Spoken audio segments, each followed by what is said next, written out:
आज हम एक ऐसी महान शख्सियत के बारे में जानेंगे जो थे तो मुस्लिम धर्म के, लेकिन उनके लिखे गए श्लोक श्री गुरु ग्रंथ साहिब जी में भी दर्ज हैं और जिन्हें 12 वर्ष की आयु में ही सारी कुरान मुंह जबानी याद हो गई थी, जिनका सम्मान केवल मुस्लिम धर्म के लोग ही नहीं बल्कि सभी धर्मों के लोग किया करते थे। हम जिनकी बात कर रहे हैं वे हैं बाबा फरीद जी। बाबा फरीद जी एक महान सूफी संत और पंजाबी कवि थे। आप जी का जन्म 1173 ईस्वी में गांव कोठेवाल जिला मुल्तान में हुआ, जो आजकल पाकिस्तान में है। आप जी की माता मरियम खातून थी और पिताजी का नाम शेख जमाल उद्दीन सुलेमान था। बचपन में ही पिता की मृत्यु के बाद आपका पालन पोषण आपके माताजी ने किया। आपके माताजी बहुत धार्मिक और नेक इंसान थे। रोज सुबह खुदा की बंदगी करते समय आपको भी अपने साथ बिठाकर कुरान पढ़ने को कहा करते। बाबा फरीद जी को शकरगंज के नाम से भी जाना जाता है। इसके पीछे एक कहानी प्रचलित है। कहा जाता है कि माता चाहती थी कि उनका पुत्र फरीद रोज नमाज अदा करे, जिससे उसका खुदा के साथ प्यार पड़ जाए। एक बार माता ने पुत्र को नमाज पढ़ने को कहा तो वह कहने लगा, माँ, नमाज पढ़ने से क्या होगा? मैं क्यों करूं नमाज? मुझे क्या मिलेगा? माता जानती थी कि उनका पुत्र मीठा खाने का बहुत शौकीन है। उन्होंने तब कहा, अगर तुम रोज नमाज पढ़ोगे तो अल्लाह तुम्हें शक्कर देगा। ऐसा सुनकर बाबा फरीद जी शक्कर के लालच में अपनी माँ के साथ रोज नमाज अदा करने लगे। आपकी माता आपके आसन के नीचे रोज ही शक्कर की पुड़िया छुपा कर रख दिया करती, ताकि वह उसे अल्लाह का वरदान समझे और रोज नमाज अदा करे। नमाज अदा करने के बाद बाबा फरीद जी रोज ही अपने आसन के नीचे से वे शक्कर की पुड़िया निकालते और खा लिया करते। इस तरह आप नमाज पढ़ने के आदी हो गए। एक दिन माताजी बाबा फरीद जी के लिए शक्कर की पुड़िया रखना भूल गईं। बाबा फरीद जी के द्वारा नमाज अदा करने के बाद एक करिश्मा हुआ, जिसे देखकर उनकी माता हैरान हो गई। उन्होंने क्या देखा कि नमाज अदा करके उनका पुत्र आसन के नीचे से शक्कर की पुड़िया निकालकर खा रहा है, जबकि उन्होंने रखी ही नहीं थी। खुदा के इस चमत्कार को देखकर खुश होकर अपने पुत्र को गले लगाकर कहने लगी, आज तो सच में बेटा तुम्हें अल्लाह ने ही शक्कर खिलाई है। और प्यार से कहने लगी, तुम तो मेरे शकरगंज हो। तभी से बाबा फरीद जी को शकरगंज के नाम से भी पुकारा जाने लगा। शकरगंज का अर्थ है मिठास का खजाना।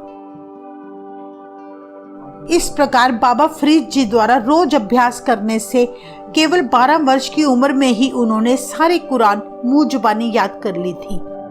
तब माता ने आपसे कहा, अब तुम्हें तपस्या से सिद्धि प्राप्त करने की जरूरत है। इतना सुनकर आपने तभी से मन में दृढ़ संकल्प कर लिया कि वे बड़े होकर तपस्या करके सिद्धियां प्राप्त करेंगे। समय के चलते चलते जब आप कुछ युवा हुए तो आप जी तपस्या करने जंगल में चले गए, जहां आपने 12 वर्ष तक कठोर तप किया। भूख लगने पर आप जंगली फल खा लिया करते, लेकिन जब कुछ भी ना मिलता तो आप केवल पत्ते खाकर ही भूख मिटा लेते। एक बार की बात है, जब बाबा जी तपस्या में लीन थे तो लगातार चिड़ियों की चहचहाहट से आपकी भक्ति में बाधा पड़ने लगी।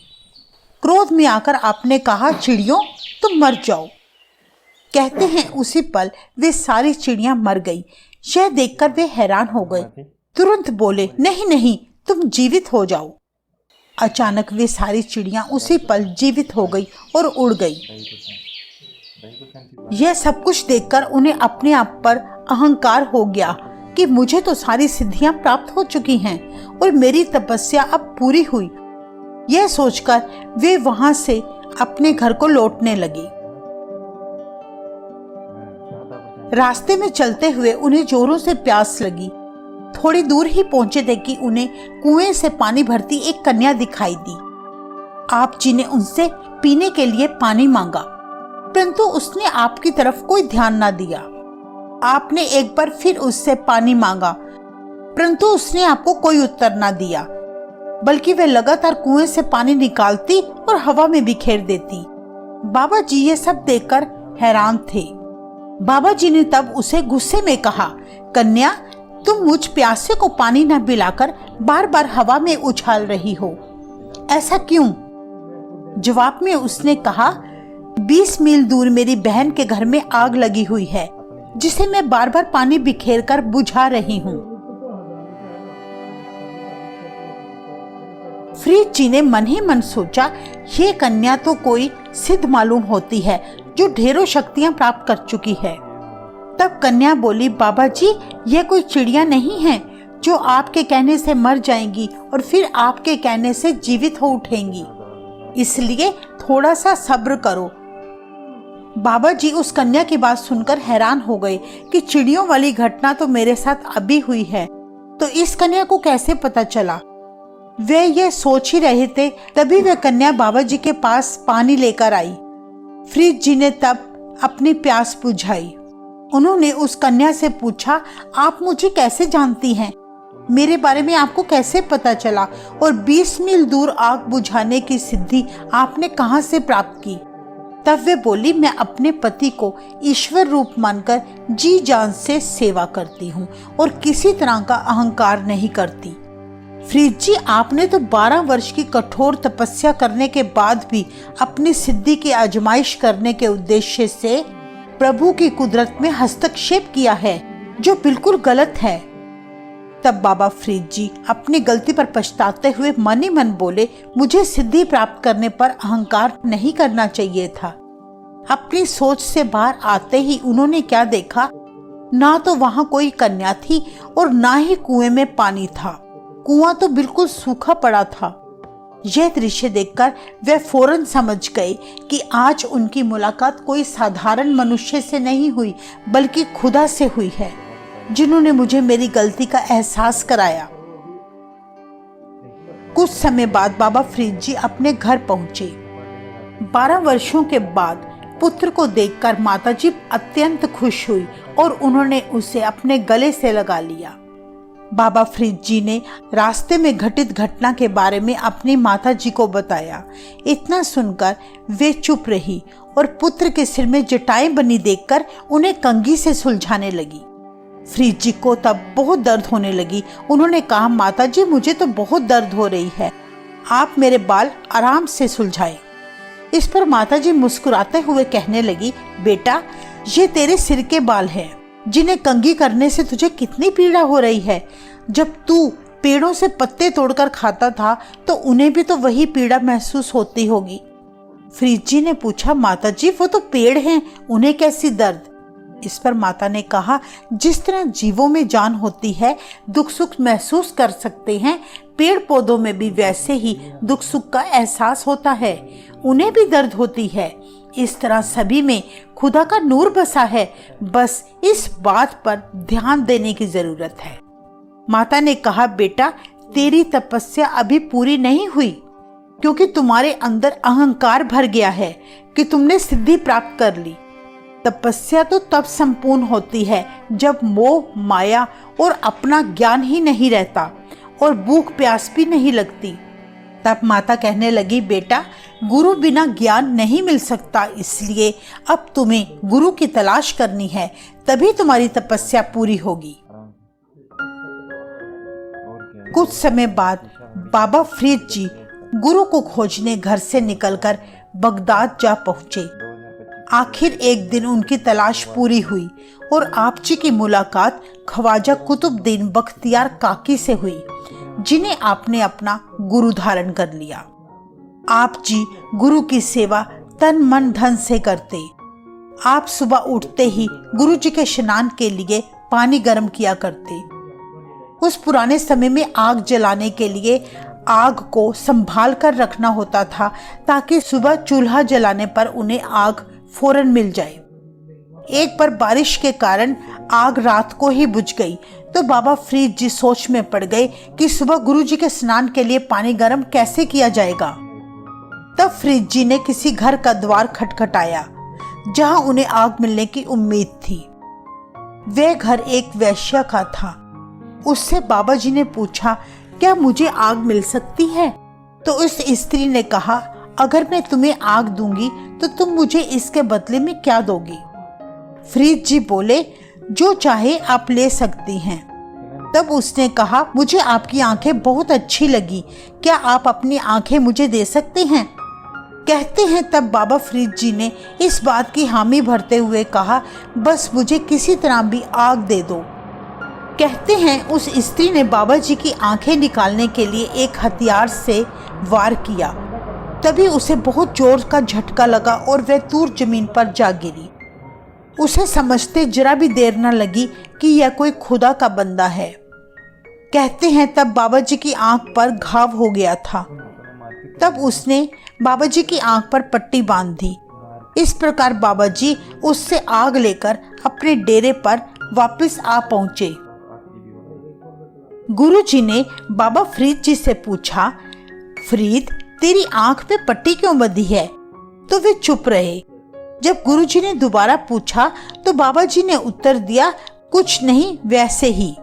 तब गुरुजी ने कहा, अगर कुछ भी नहीं है तो आंख पर लगी यह पट्टी अभी उतार दो। गुरुजी की आज्ञा मानते ही जैसे उन्होंने पट्टी उतारी तो आंख बिल्कुल ठीक थी। आंख पर कोई घाव ना था। यह चमत्कार देखकर वे हैरान हो गए।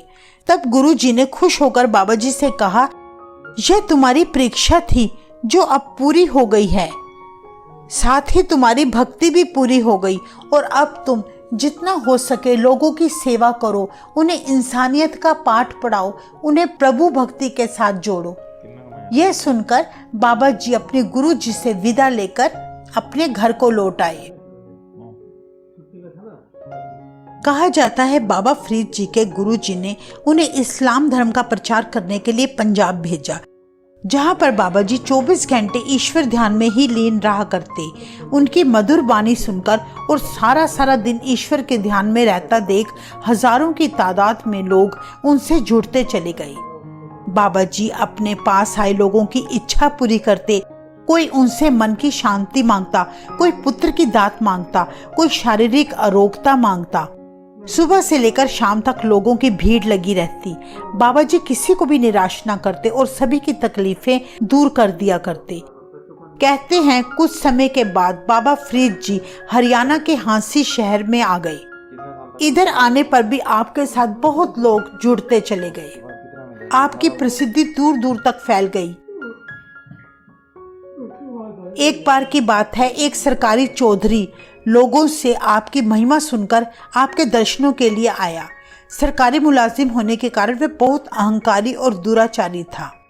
वहां पहुंचकर उसने बाबा जी को नमस्कार किए बिना ही बैठ गया। पहले तो उसने मन में विचार किया कि सारे गरीब और गवार लोग ही बैठे हैं, उसे उनके साथ नहीं बैठना चाहिए था। यह विचार करते ही उसकी नजर तब एक सुंदर स्त्री पर टिक गई, जो बाबा जी के पास पुत्र प्राप्ति की फरियाद लेकर आई थी। कुछ लोगों के साथ वचन करने के बाद जब फरीद जी की नजर उस चौधरी पर पड़ी तो आपने उसे अपने पास बुला लिया। बाबा जी के नूरानी चेहरे को देखते ही वह घबरा गया और कांपने लगा। तब बाबा जी ने उसे वचन किया, चौधरी जी, तुम जो मन में विचार कर रहे हो वे तो तुम्हें नरक की आग में ले जाने वाले हैं। तुम्हें तो बंदगी करनी चाहिए। जिस आदमी को मारने की तुम सोच रहे हो वह नहीं मरेगा और अपनी काम वासना को यहीं पर खत्म करो। जिस बुरी नजर से तू संगत में बैठी स्त्री को देख रहा है वह मेरी बच्ची है। तू अपने मन को निर्मल कर, तभी तेरा भला हो सकता है।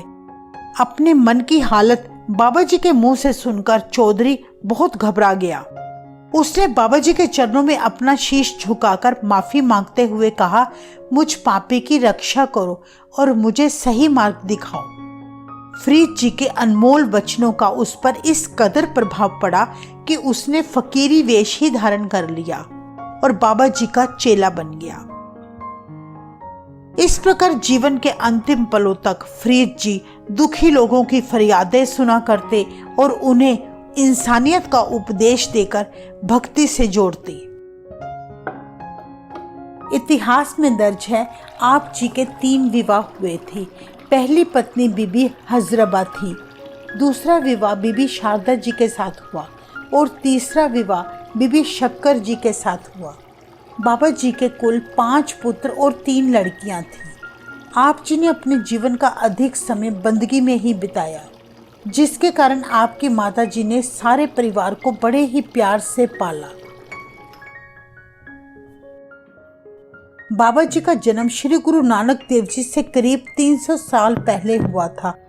बाबा फरीद जी इतनी महान शख्सियत थे, यह इस बात से साबित होता है कि श्री गुरु ग्रंथ साहिब जी में आपकी बानी श्लोक शेख फरीद जी के नाम से दर्ज है, जिसमें 4 शब्द और 112 श्लोक हैं। भारत के पंजाब में स्थित फरीदकोट शहर का नाम बाबा फरीद जी के नाम से ही रखा गया था, जहां आपने 40 दिन तक तप किया था। आजकल उस स्थान पर गुरुद्वारा टिल्ला बाबा फरीद जी स्थित है, जिसके अंदर ही दरगाह भी मौजूद है। सभी धर्मों के लोग वहां जाकर बड़ी श्रद्धा भाव से नतमस्तक होते हैं। सन 1265 में 90 वर्ष की उम्र होने पर आपने अपना शरीर त्याग दिया और अपने पुत्र शेख बदरुद्दीन को गद्दी का वारिस बना दिया था। पाकिस्तान के शहर पाकपट्टन में आपकी दरगाह भी बनी हुई है और वहां पर एक कुआं भी मौजूद है, जिसमें आप अपने शरीर को उल्टा लटकाकर हठ योग द्वारा अल्लाह की बंदगी किया करते थे। बाबा फरीद जी एक अनमोल हीरे थे। आपकी रचनाएं वैराग, त्याग, प्यार, ईश्वर मिलने की तड़प से भरी हैं। कहा जाता है कि आपकी जुबान में बहुत मिठास थी, जो भी बोलते शहद में घुला होता। तो ये थी कुछ खास बातें बाबा फरीद जी के बारे में। अगर आपको यह वीडियो अच्छी लगी तो आप हमारे चैनल को सब्सक्राइब करना ना भूलें। वाहेगुरु जी का खालसा, वाहेगुरु जी की फतेह।